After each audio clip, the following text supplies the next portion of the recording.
"Lovely dress," his father said in English. Then in German he muttered, "She looks cheap." The dining room fell silent. Crystal glasses trembled in midair. Candlelight flickered across polished silver, the quiet hum of the chandelier suddenly too loud.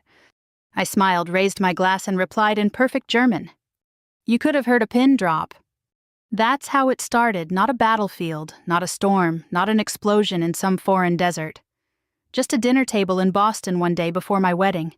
And yet somehow this was the fight that would test everything I'd learned about restraint, honor, and dignity. The text had come that afternoon. "Dad invited you to dinner tonight, just us, before the wedding." It was from Ethan, my fiancé, a man with a good heart but a heart often trapped in the shadows of his father's expectations. We'd met 2 years earlier when his firm provided legal counsel for the Navy's humanitarian partnership in Florida after a hurricane. I'd been serving as a naval intelligence officer attached to a SEAL team logistics coordination and post-mission assessments. He'd been the guy with the suit, the smile, and a notepad full of questions about procurement procedures. It wasn't love at first sight, but it was respect at first word. Over time we found middle ground, the disciplined officer and the careful lawyer. He loved my calm, I loved his kindness. But when I met his parents for the first time, I could sense it, that unspoken wall between their world and mine. His father, Richard Whitmore, was a retired diplomat, the kind who still wore cufflinks at breakfast and spoke of countries as if they were chess pieces. His mother, Margaret, quiet, elegant, and emotionally hidden behind porcelain politeness. I didn't resent them, I just knew they didn't see me as their kind. That evening I stood in front of my small apartment mirror dress, simple but refined hair pinned neatly, my uniform long since stored away. I didn't want to show up as Lieutenant Commander Harper Lane, U.S. Navy SEAL intelligence officer. I wanted to show up as Ethan's fiancée, a woman ready to start a new chapter, not relive the old. The Whitmore estate sat on a hill outside Boston, white columns, ivy stone driveways, the kind of house that looked like it had never known dust. A butler opened the door before I could even knock. Inside, soft jazz floated through the air. Richard stood by the fireplace, whiskey in hand. Ethan smiled nervously. Margaret offered a brief hug as delicate as her pearls. "Harper," Richard said, "so glad you could make it. We thought a quiet dinner would be grounding before the big day." Grounding, that word carried weight. I thanked him, sat down, and accepted the wine he poured, red, expensive, unnecessary. The first few minutes were civil. Questions about the wedding, the guest list, honeymoon plans. Then Richard began his subtle probing. "So Harper," he said, "you're with the Navy, correct?" "Yes, sir, intelligence and field coordination." "Ah, and this SEAL assignment you've been on, quite unusual for women, isn't it?" I smiled lightly, less unusual than it used to be. He nodded, swirling his glass. Still a demanding life. Dangerous, too. Not exactly ideal for raising a family. "Neither is diplomacy," I said softly. "Different kind of danger." Ethan's fork froze mid-air. Margaret coughed. Richard gave a polite chuckle. "Touché." He shifted languages, speaking in German to a family friend at the end of the table. My ears caught every word. I'd spent months working with German operatives in NATO missions. Understanding their language had saved lives more than once. "Sie ist hübsch," he said, "aber sie sieht billig aus. She's pretty, but she looks cheap." It was quiet low enough for him to think I wouldn't notice. But I did. And for a moment I felt that old sting, the one every working-class daughter feels when facing a man who measures worth in inheritance. I set my wineglass down, smiled, and said in German, "Manchmal täuscht der Anzug mehr als das Kleid. Sometimes the suit deceives more than the dress." The room froze. Richard's eyebrows shot up. The guests blinked.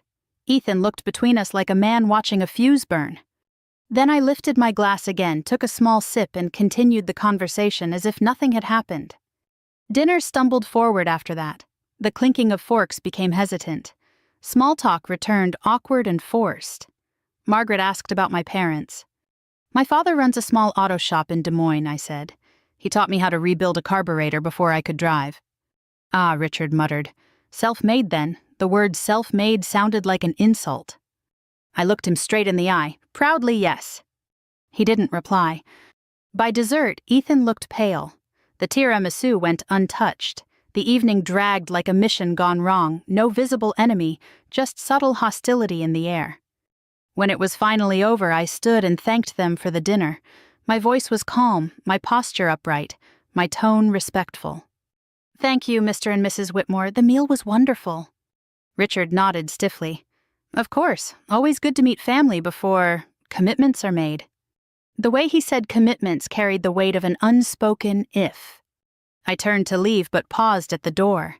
My reflection caught in a framed photograph Richard shaking hands with a foreign general, all smiles, medals glinting. And suddenly I wasn't angry anymore. I was just disappointed. On the drive back, Boston's lights blurred against the windshield.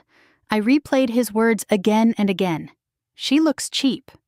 I'd been insulted by warlords, ignored by commanders, and underestimated by men twice his caliber. None of it had stung like this. Because this wasn't about power, it was about place. And for the first time I realized I didn't need to belong in his world. I'd already earned mine. When I parked, Ethan texted, "Sorry about tonight, he's just old-fashioned." I typed and deleted several responses before finally writing, "Don't apologize for someone who isn't sorry." Then I turned off the phone, sat in silence, and let the city hum around me. That night, I pulled an old photograph from a drawer my father and me covered in grease from rebuilding a motorcycle. His handwriting on the back. "Don't let anyone tell you your worth. You show them." I smiled. The kind of smile that doesn't come from victory but from understanding what battle you no longer need to fight. Tomorrow would bring clarity, one way or another. For now, I just whispered to myself. He spoke German, I spoke dignity. The chandelier hummed, and no one moved. A candle wick sputtered, a bead of wax rolled down like a slow tear.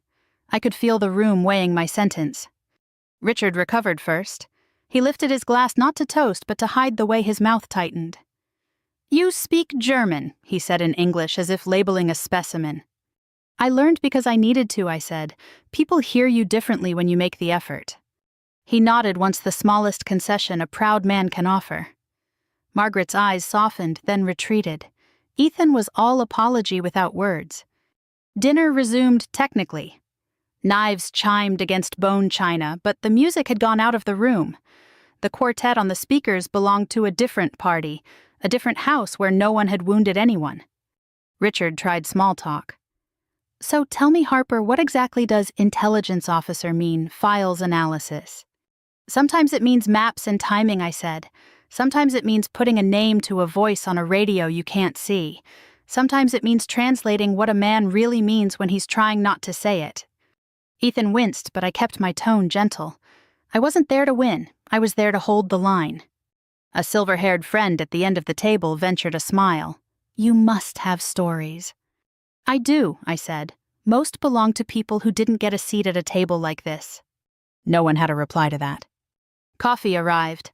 I declined wine and asked for water clarity first, celebration later. Richard swirled his glass as if to remind me what cost and pedigree looked like when poured. "Tell me about your family," Margaret said, kind enough but wrapped in inspection paper. "My dad runs a garage in Des Moines," I said. "Mom taught second grade until her knees went. We didn't take many vacations. We fixed things and took casseroles to neighbors." "Blue collar," Richard said quickly, almost with relief, as if the label explained the rest. "Skilled," I said, "and generous." The friend chuckled to soften it. "We need both kinds in this country, right? Kindness that stung anyway." Ethan set his fork down. "Dad, we invited Harper to feel welcome." Richard gave him the diplomat's gaze. "And she is. I'm simply trying to understand the life she chooses. Military service is admirable, it's also consuming. Marriage requires presence." He angled the last sentence toward me. "It does," I said. "So does this family, I gather." He held my eyes. You could almost hear the chess clock between us. Margaret bridged the gap. "Ethan says you volunteer at a VA hospital." "I do," I said. "Paperwork reading to folks, sometimes just sitting. Quiet company can be medicine." Her face changed. My father used to say that she whispered. He served in Korea. We had a thin strip of common ground, rough but real. Richard stepped off it first. "The wedding," he said, brisk. "Have you considered postponing Ethan's firm notes, a possible rotation overseas?" "Dad," Ethan warned. I set my napkin down flat and neat. If postponing gives your family peace, I'll discuss it with your son, privately. For a second, I saw not a diplomat but a father unused to negotiation. Peace comes from certainty, he said. My concern is stability. The life you've chosen, Lieutenant Commander, is not stable. I thought of flood maps stacked on my desk at base, the phone numbers of church basements that become shelters, the next of kin lists that live in bottom drawers. Stability, I said, is a promise people make to each other. Jobs come and go, fortunes too. Promises, that's the ground. Margaret closed her eyes. Ethan studied the tablecloth. The friend clinked his spoon. The cake is stunning, he said, nodding at a confection on the sideboard. Imported almond paste. The rescue attempt didn't hold. Richard pushed back his chair. Harper, would you join me in the study? A sentence like a subpoena. Ethan started to rise. Richard stopped him with 2 fingers. Just Harper. I followed him past oil portraits of people who'd never worried about rent. The study smelled of leather and diplomacy books that played well on camera, a globe the size of a small moon awards that caught light. He didn't sit. You embarrassed me, he said. No, I said. You embarrassed yourself. I refused to carry it for you. You could have ignored it. I've ignored worse when it served the mission, I said. This wasn't a mission. This was your table. He took a breath. I don't dislike you. That's good, I said, because I don't require your liking to keep my word to your son. What I require is respect. Yours is optional. Mine isn't. He stared at the globe. You and I were born into different countries. Same country, I said, different neighborhoods. A brief, honest smile. You're quick. I'm trained. We are not a cruel family, he said, quieter. We are careful. Careful people test things before they trust them. I've been tested by better, I said, then softened it. You don't have to like my dress, but you do have to tell the truth at your own table. He exhaled the sound of a man handed his reflection when he'd asked for a mirror. A small nod. Not concession, recognition. We returned. A slice of cake waited at my place. Margaret watched us with worry she couldn't hide. Ethan's fingers drummed the chair rail Morse code for, please let this end well. Richard lifted his glass. To family, he said, and to the work of understanding. Not an apology but direction. We took it. Conversation slid toward logistics, seating charts, shuttle times, practicalities that rescue a night from meaning too much. Margaret asked about my mother's dress.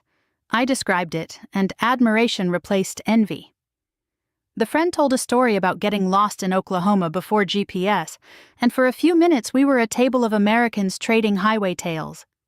When coffee came again, I accepted. Half calf if you have it, I said. The housekeeper nodded with a small smile, ordinary domestic older than pride. As we stood to leave, Richard extended a hand. I took it. His palm was warm, the shake measured. We will talk more tomorrow, he said. Or we won't, I answered. Either way, the wedding is between your son and me. He inclined his head, understood. Outside, the air tasted like rain that hadn't decided yet. Ethan walked me to the car. I should have stopped him, he said. No, I said. He should have stopped himself. We stood a moment, the engine ticking. Do you still want to get married tomorrow? He asked. I want to marry you, I said, but I won't marry into contempt. Decide what you're willing to stand up for. Call me before midnight. He touched my hand, then let go. I love you. I know, I said. Make it mean something. I drove with the window cracked, Boston's bricks breathing out the day. At a stoplight, I watched a father hoist a sleepy child outside an ice cream shop. The kid dropped his spoon. The man laughed, kissed the sticky hair. Nothing expensive. Everything valuable. Back home, I hung the dress, lined up the shoes, boiled water for tea. I wrote a note, promises are the ground. I switched off the kitchen light and let the apartment settle. My phone stayed face down until its screen lit the room at 11:57. It was Ethan. The screen glowed in the dark. 11:57 p.m. incoming call, Ethan. I let it ring once before answering. Harper. His voice was softer than usual, stripped of confidence. Dad's upset. He thinks tonight got out of hand. Out of hand, I repeated, staring at the reflection of city lights in the window. All I did was answer him, in his language. He didn't mean it like that. Then how did he mean it? There was a pause, the kind that tells you truth is being weighed against loyalty. He said you embarrassed him in front of his colleagues. And maybe you could apologize tomorrow just to smooth things out before the wedding. I closed my eyes. You want me to apologize for being fluent? That's not what I'm saying. Then what are you saying, Ethan? He sighed. I just want peace. Peace, I repeated. Funny. Some people spend their lives fighting for it. Others just avoid discomfort and call it the same thing. The line went silent. Finally, he whispered, maybe we should postpone. Just a week or two. Maybe, I said, sleep on it. Then I hung up. Morning came gray and cold, the kind of Boston dawn that smells like metal and tide. I brewed coffee not for comfort but routine, something predictable, in a world that suddenly wasn't. The news played in the background traffic politics, a brief segment about the Navy's Relief Coordination Center preparing for hurricane season. They showed footage from Norfolk trucks being loaded sailors in rain gear. I recognized the base before the announcer said the name. That had been my team 2 months ago. We'd pulled 39 civilians out of a flooded nursing home before the levee gave way. Nobody had cared what uniform I wore then or what my father did for a living. Out there, worth was measured in what you could lift, fix, or save. I turned off the TV. The contrast felt too sharp. By 10 a.m., my phone buzzed again, this time a message from Margaret. Harper, I hope you're resting. Richard may have spoken too harshly. He regrets how the evening ended. Please, give him time. I appreciated the effort, even if it came wrapped in diplomacy. I typed a short reply. Thank you, Mrs. Whitmore. I understand. Then I packed a small duffel, not for running away, just habit. A SEAL officer never stays unprepared. When I stepped outside, the air was crisp. My neighbor, Mrs. Grant, retired schoolteacher, widowed 15 years, waved from her porch. Morning, Lieutenant. Morning, ma'am. You look like you're thinking heavy thoughts, she said. I smiled faintly. Family dinner. You know how those go. She chuckled. Oh, honey, I taught 30 years of parent-teacher meetings. I've seen every flavor of pride. Sometimes it just takes a few bruises to ripen a man's humility. Her words lingered longer than she knew. That afternoon, I went to the VA hospital in South Boston. The halls smelled of antiseptic and quiet courage. I read aloud to a blind veteran named Frank who'd served in Vietnam. His hands trembled when he turned imaginary pages. Miss Harper, he said you sound tired today. I admitted, dinner party fatigue. He chuckled. Ah, the dangerous kind. People don't die in those, but they sure lose something. Respect, I said. He nodded slowly. My wife's father once told her I wasn't fit company for their daughter. Guess what I did? What? Married her anyway, 52 years. What changed his mind, I asked. War didn't. Medals didn't. Time did. He outlived his pride, and then he called me son. By then, I didn't need to hear it. I smiled. Sounds familiar. You Navy folks, he said, you learn patience. That's half of war. And the other half? Knowing which battles don't deserve you.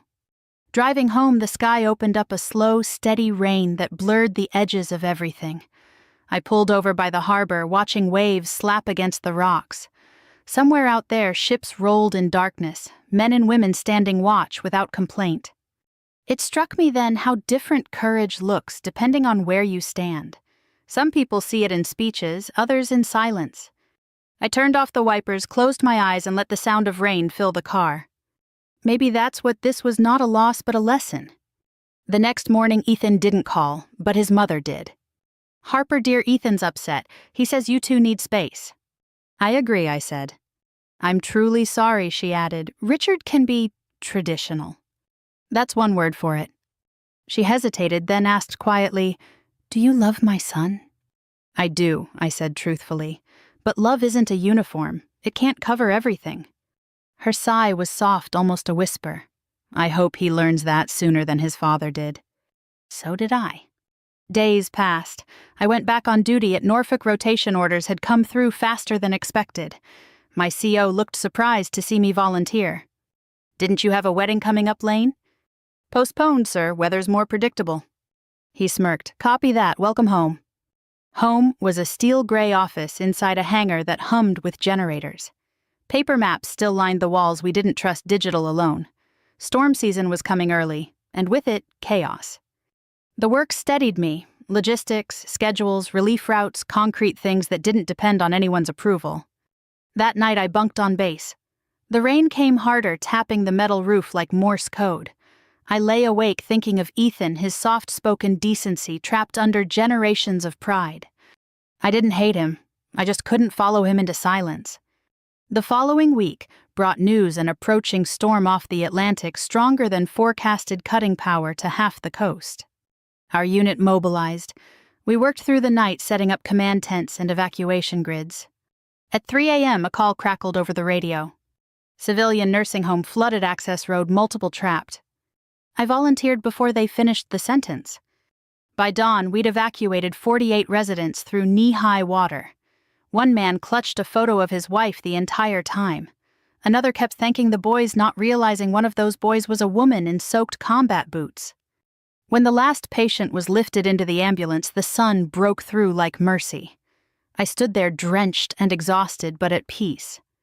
3 days later, a local news crew aired footage from that mission. They caught me in frame helmet off mud streaked across my face, giving orders with a calm I didn't feel. The caption read, "Navy SEAL officer leads late-night rescue at Norfolk Base." I didn't think much of it until my phone started buzzing again. Texts, calls, missed numbers. One was from Ethan. "Saw the report. Proud of you. Can we talk?" Another unexpected from Margaret Whitmore. "You were remarkable. Richard watched the news 3 times. I stared at that message for a long moment. Somewhere in a house filled with marble and chandeliers, a man who once called me cheap was watching me pull strangers out of floodwater. And maybe, just maybe, learning a new language.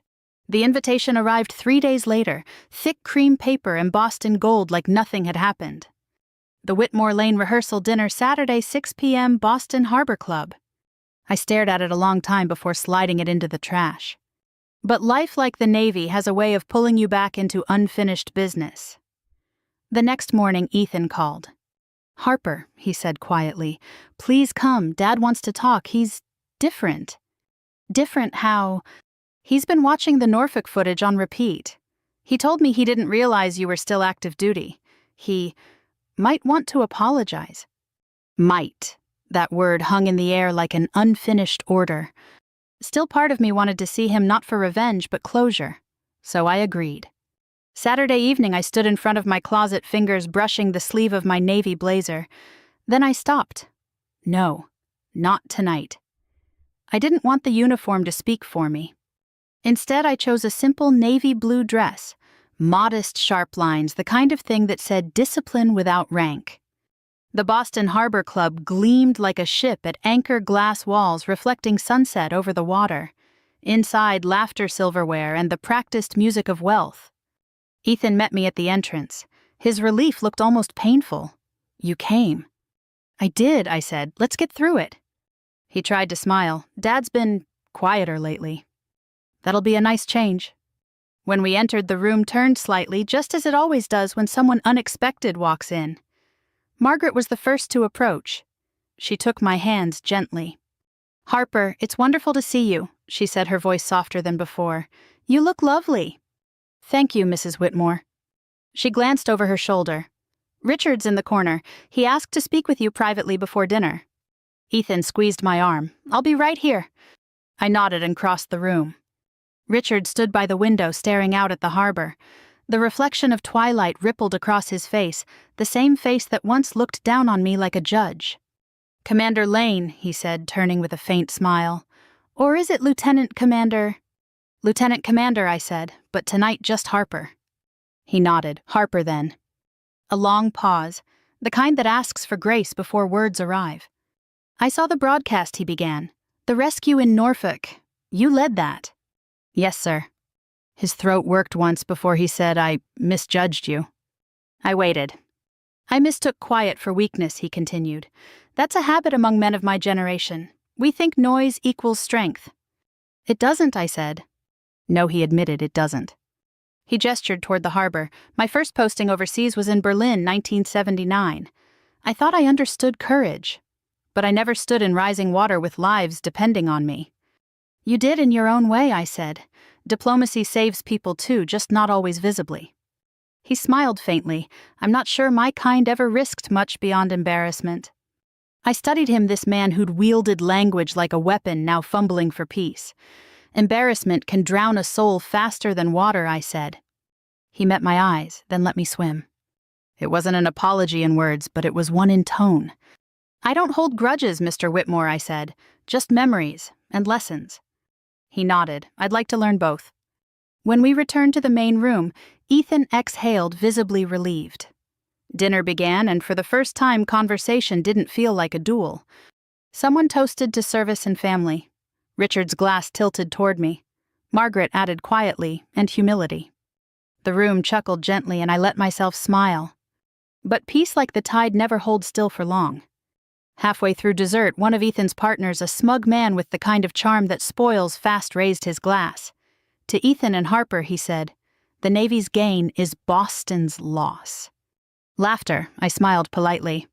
He continued, "So tell us, Commander, how does a SEAL end up with a lawyer? I mean, you two live in different worlds." Before I could answer, Richard's voice cut through. "They live in the same one now, one built on service." The partner laughed awkwardly. Of course, didn't mean anything by it.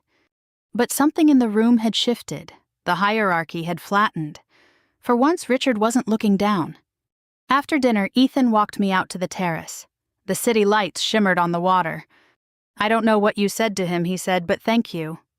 I didn't say much, I replied. He just finally listened. Ethan nodded slowly. I told him I almost lost you. Almost, I teased. He took my hand. Still might if you want it that way. I looked out at the harbor, thinking about every storm I'd weathered in uniform and out. I don't run from hard things, I said. But I don't stay where I'm not respected. He tightened his grip. Then let's build respect, not just for you, but between all of us. My father wants to host something after the wedding, something for veterans. He said it's time his family gave back. That caught me off guard. He said that... He did. Maybe it was guilt, maybe growth. Either way, it was movement in the right direction. As the night ended, Richard approached me one last time at the door. "Harper," he said, "there's an old German saying, Ehre wem Ehre gebührt." I smiled, honor to whom honor is due. He nodded, exactly. Then he extended his hand again, but this time he added a quiet, "Thank you." I took it firm and steady. "You're welcome." Ethan put an arm around me as we walked to the car. The breeze carried the smell of salt and city sharp, honest, real. "Tomorrow," he whispered, "everything starts new." "Tomorrow," I echoed, "we earn it."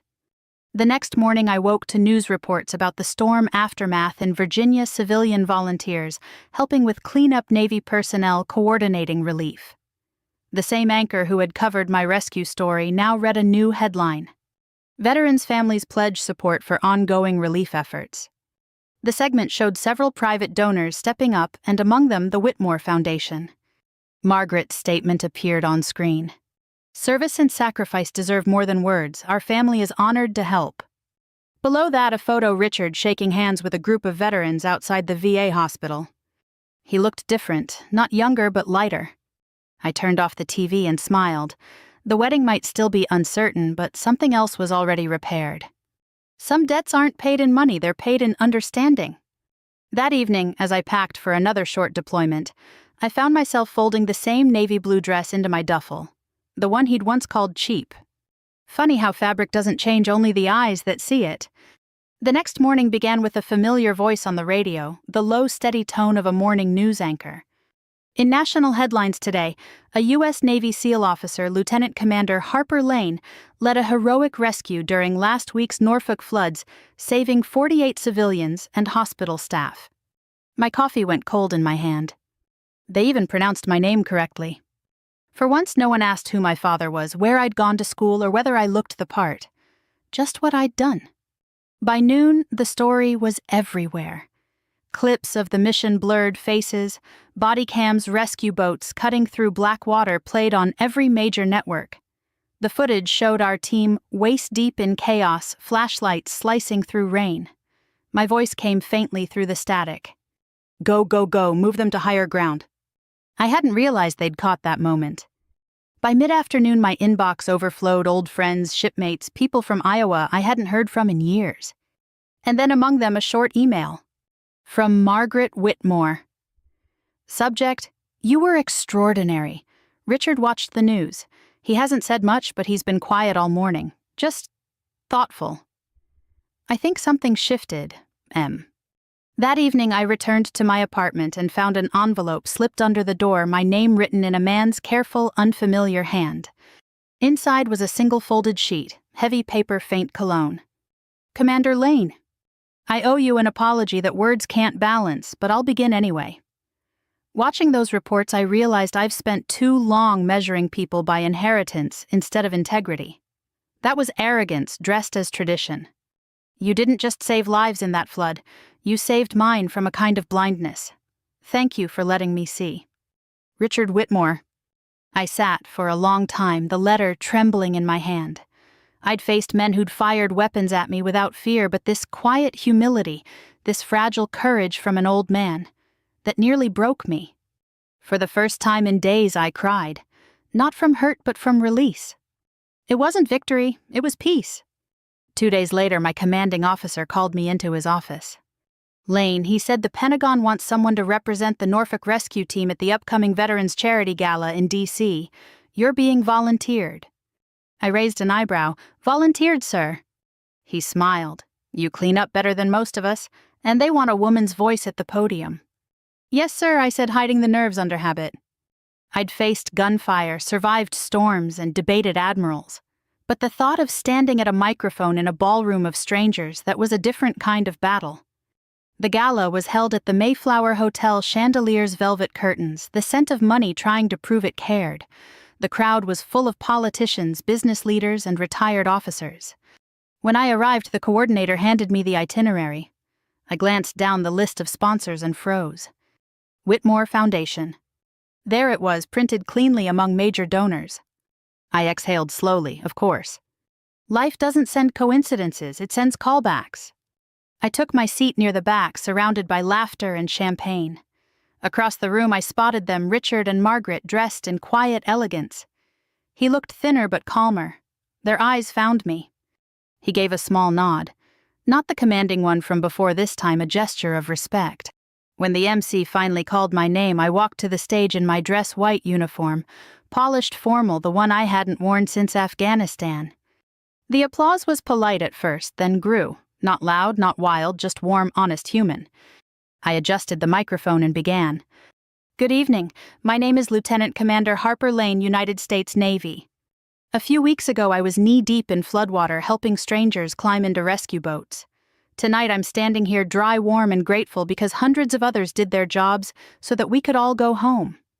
People ask what it feels like to lead a mission like that. Truth is, leadership isn't loud. It's listening when others panic. It's showing calm until calm becomes contagious. The room stayed silent, listening.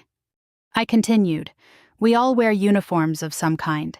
Some say Navy, some say police, some say father or mother or teacher.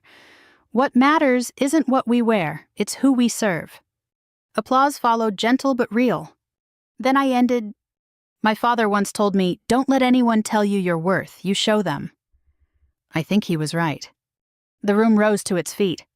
After the event, as people mingled, Richard approached. He looked at the uniform a little differently this time, not as a novelty, but as a mirror. You speak better than most diplomats, he said quietly. Occupational hazard, I replied. He smiled. You know, my foundation began as a scholarship fund. I think it's time it included veterans, especially women returning to civilian life. Would you consider advising us? I blinked. You're serious? Entirely, he said. I'd like to understand a world I once dismissed. I studied him a moment, then extended my hand. I'll think about it. He shook it. Fair. Though I hope you'll say yes in any language. That night, I drove home along the Potomac windows, down city lights streaking by like quiet applause.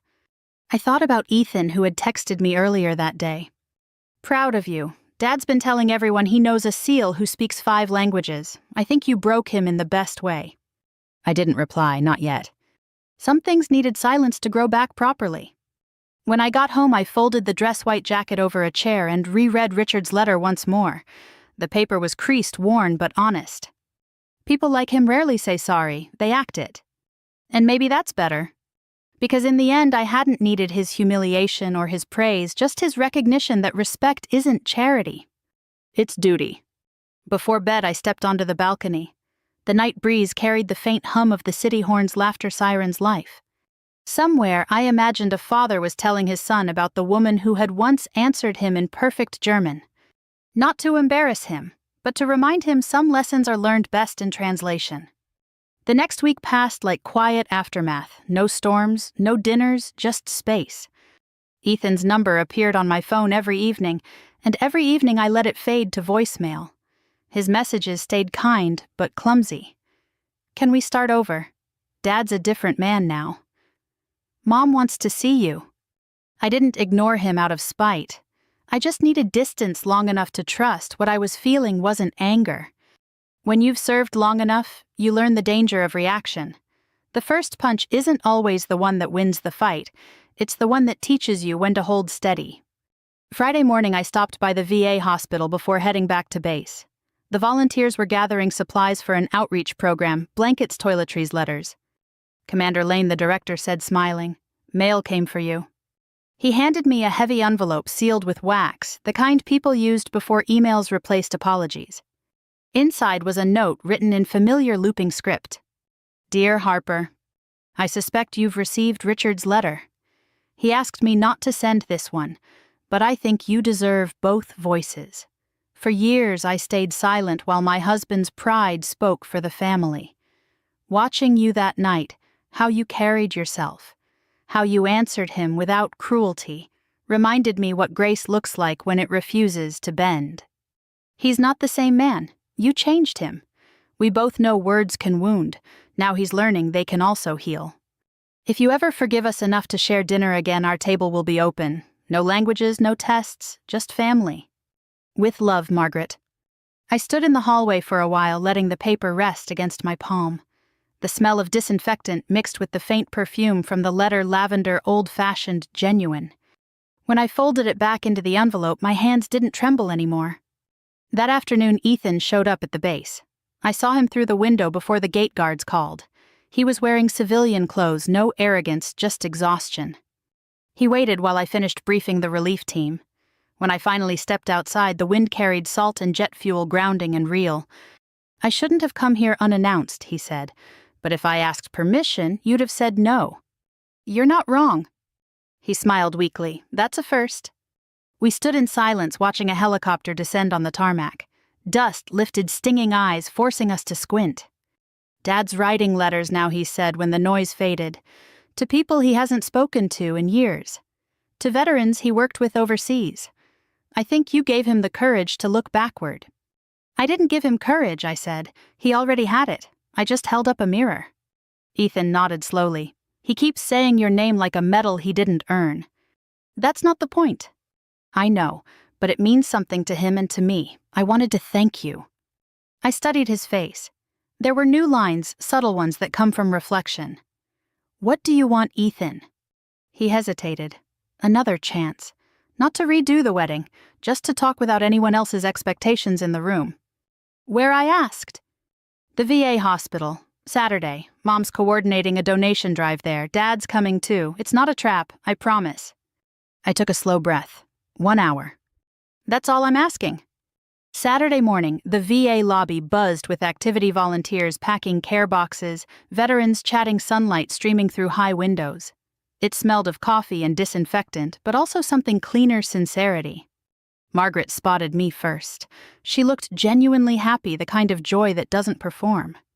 "Harper," she said, touching my arm. "You came." I said I would. She gestured toward the donation table stacked with supplies. "We're calling it Operation Gratitude." Richard thought the name sounded too sentimental, but I told him it's time he tried sentimental for once. I smiled. "He's here." "In the reading room." When I entered, Richard was sitting at a long table surrounded by veterans. He was helping an elderly Marine fill out a benefits form, reading the fine print aloud, slow and careful. The sight stopped me cold. Not because of what he was doing, but because of how he was doing it with humility. When he noticed me, he rose immediately. "Commander." "Sir." He gestured for me to sit. "I hope you don't mind. I borrowed your example." Looks like you improved it, I said. He smiled faintly. I wanted to thank you in person. Not the kind of thank you that ends in a headline, the kind that means I finally understand. I nodded. You don't owe me that. Maybe not, but I owe it to myself. He looked down at his hands. When I called you cheap, I wasn't talking about your dress. I was talking about myself, about the smallness I mistook for sophistication. That's a good start, I said softly. He chuckled. My wife says humility is the new luxury. Smart woman. He looked up again, eyes steadier. Would you forgive an old man for being ignorant? I already did, I said, that night at the dinner table. I just needed you to catch up. Ethan appeared in the doorway carrying coffee. You two talking. We're finished, I said. For now. Richard stood and extended his hand again. Thank you, Commander Lane. I shook it firmly. It's Harper. He smiled. It's Richard. When he left the room, Ethan lingered. So he said quietly, Where do we go from here? Forward, I said. Maybe not together right now, but forward. He nodded slowly, the kind of acceptance that costs something. I'll take that, and if the door ever opens again? You'll knock, I said. He laughed, always. After they left, I stayed behind to help the volunteers. As I packed boxes, a young Navy medic asked Ma'am, Was that the Whitmore the diplomat guy? Yes. Didn't he used to, Yes, I said, he did, but people change. The medic smiled. Good to know. When we finished, the director came by holding a small envelope. This was dropped off for you, he said. Inside was a check, substantial, and a note. For the Harper Lane Veterans Scholarship Fund.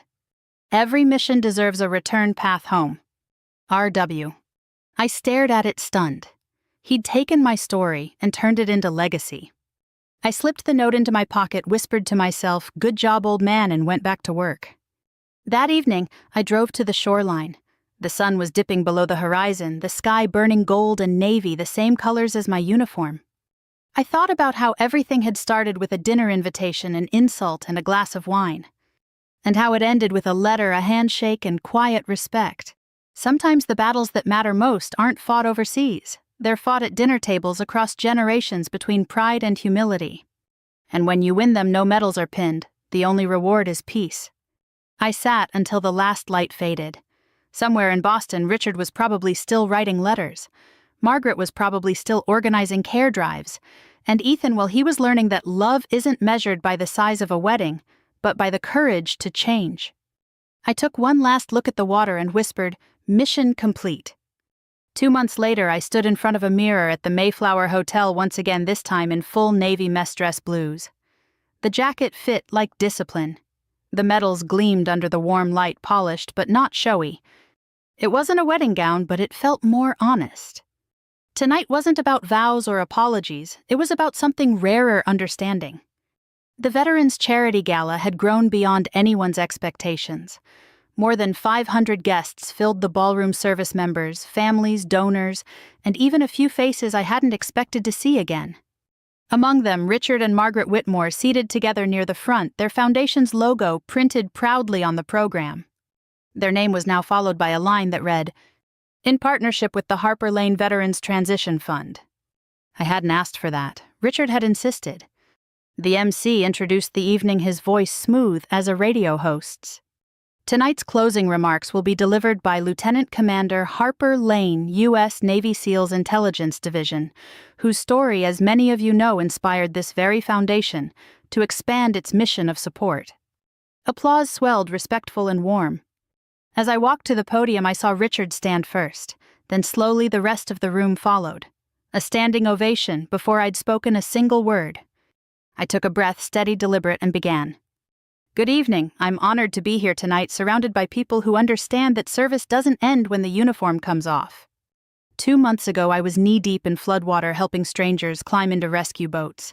Tonight, I'm standing on dry ground, not because I'm extraordinary, but because others pulled with me.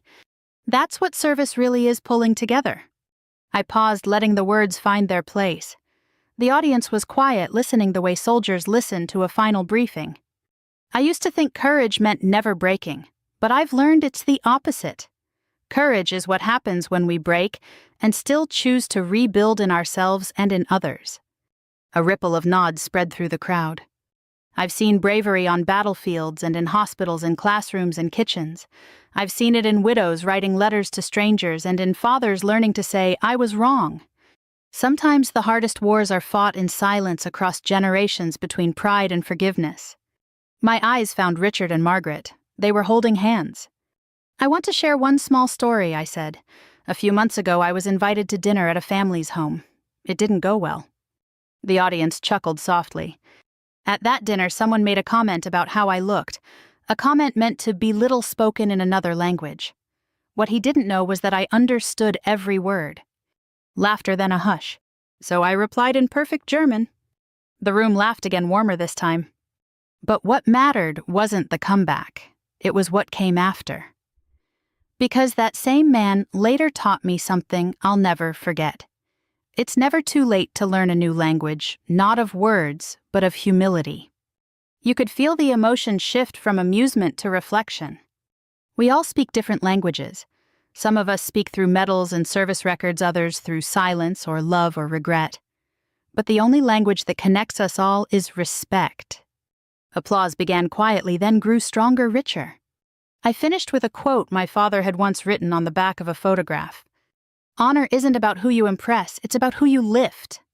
Then I stepped back from the microphone. The applause was thunderous now, but what moved me most wasn't the sound, it was Richard.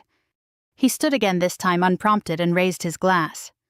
In clear, deliberate German, he said, "Ehre wem Ehre gebührt."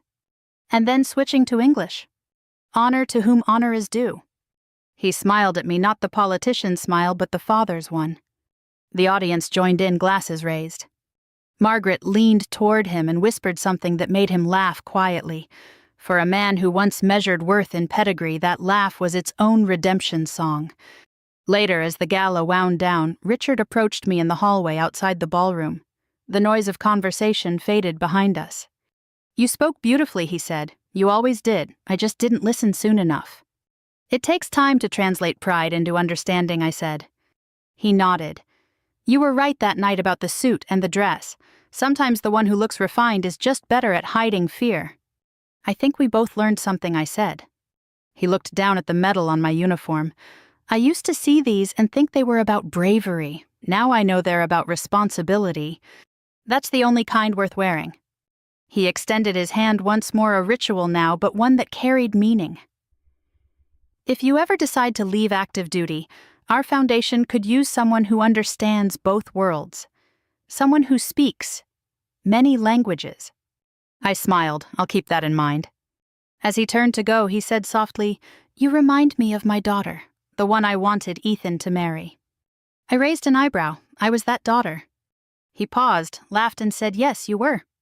Outside, the city shimmered under a thin rain, not a storm this time, just a soft drizzle that polished everything clean.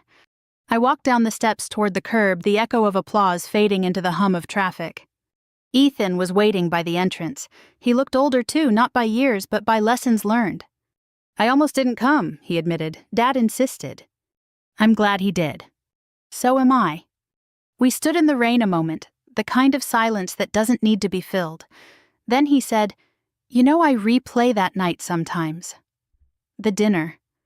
The look on your face when you answered him. It was the first time I realized what real strength looks like."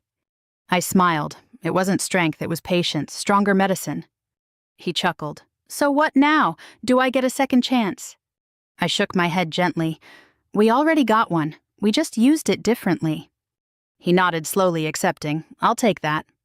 We hugged not as lovers rekindled, but as people who finally understood each other's battles. When he pulled away, he whispered, "Semper Fi." I laughed. "Wrong branch, counselor."